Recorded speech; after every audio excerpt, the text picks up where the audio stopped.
భోగి రోజు ఉదయమే 3 o'clockకే లేచి పేడ కల్లప్లాగా వస్తుంది కదండి కలరు, అలాంటి దాంతో కల్లప్ చిమ్మేసి అది ముగ్గులు అవి వేసేసాను.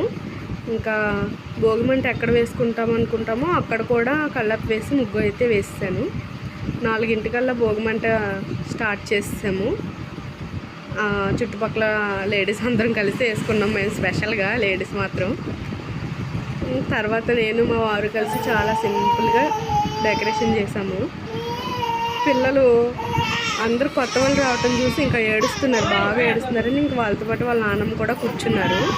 అయినా సరే ఏడుపు ఆపకుండా అలా ఏడుస్తూనే ఉన్నారు. పెద్దదైతే ఇంకా బాగా ఏడుస్తూనే ఉంది.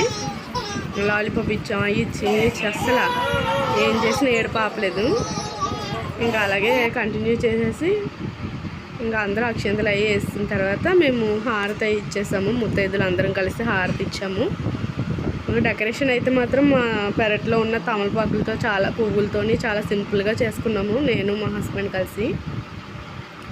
ఇంకా పిలిచిన వాళ్ళు అందరూ వచ్చారు. రిటర్న్ గిఫ్ట్ అయితే మేము గిఫ్ట్స్ ఇవ్వలేదు కానీ బొబ్బట్లు ఇచ్చామండి. వచ్చిన ప్రతి ఒక్కరికి తాంబూలంతో పాటు బొబ్బట్లు పంచిపెట్టాము.